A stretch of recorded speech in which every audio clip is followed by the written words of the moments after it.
The first time I ever did a story about black college athletes terrorizing a small town was in Saratoga Springs.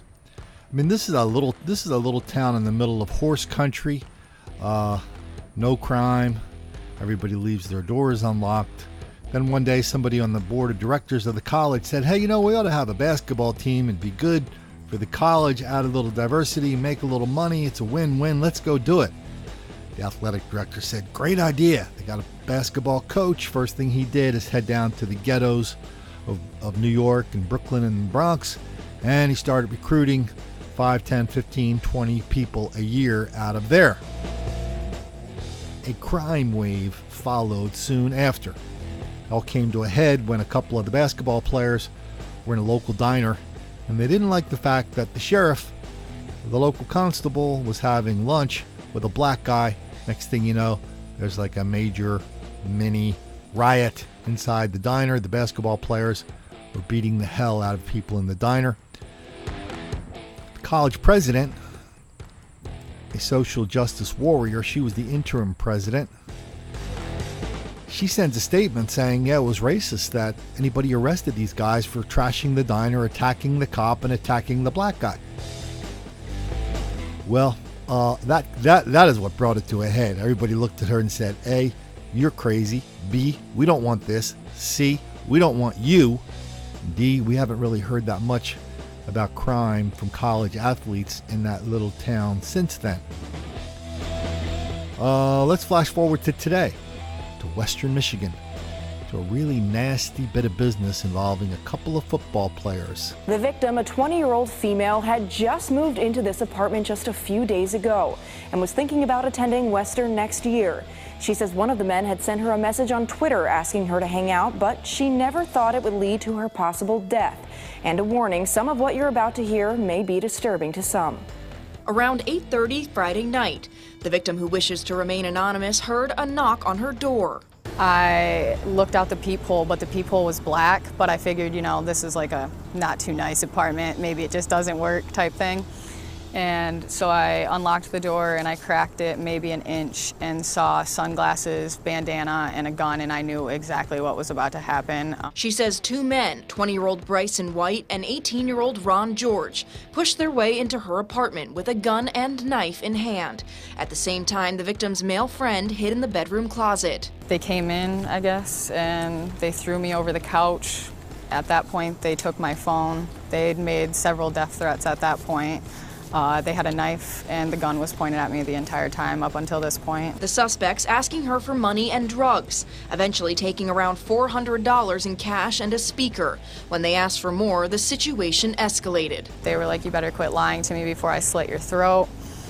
And then he was like, "Go in the bathroom," and this is where it got real weird. He told me to turn around, and he pointed the gun at the back of my head and like nudged me real hard with it and was like, "Take off your shirt." And I was like, "I'm not taking off my clothes." And he was like, "Take off your shirt before I blow your brains out," is what he said. And I will not, I'm not taking off my clothes. White allegedly attempted to assault her, while George telling him to back off.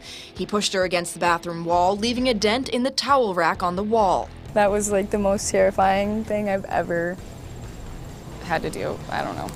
The victim eventually locked herself in the bathroom while the suspects were in her apartment for nearly 5 minutes, shuffling through her belongings. I had a gun to my head. I got told over 8 times they were going to kill me. I potentially almost got raped, and that could be any one of like a parent's child that goes to this college. Neighbors on the street shocked when they heard what happened. Wow, a freshman on the football team. It's crazy knowing, that's probably their first semester here, first couple nights. I don't want people with a big W on their shirt that I know are going out and trying to kill people or trying to steal things from people.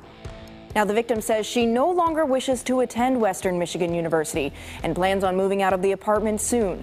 Western Michigan football coach P.J. Fleck released a statement after learning about the robbery. He says both players were immediately suspended from the team and their actions do not represent the values of this team or university.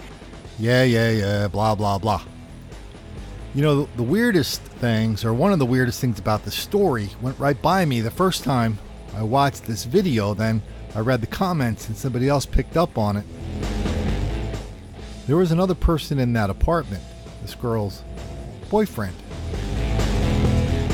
As soon as everything started going down, he hid in the closet. That's where he remained during the duration of this rather horrific bit of violence. So anyway, that's what's happening in Kalamazoo, Michigan. You know, this Western Michigan, it's supposed to be, it's supposed to have some really, really good programs for theater and dance. Madonna took her kid there on a school trip. And people who live there say it's a really, really nice place. They got this cool downtown with lots of table-to-farm restaurants, lots of cool little places in the old downtown. But oh yeah, there is one little part of town that's a no-go zone. Don't worry about that because it's all good. Even still, violent crime is twice the national average in Kalamazoo. The black population in Kalamazoo is 20%. And crimes against property are almost 100% greater than the national average as well. I checked the Cleary reports of violent crime on the campus. Not a whole lot there. I checked some of the other sources in and around Kalamazoo, and I'm pretty sure this is true. The theater and dance students are not participating in exorbitant levels of violent crime. I think people in Kalamazoo know that. All they have left to figure out now is how not to make the black kids angry.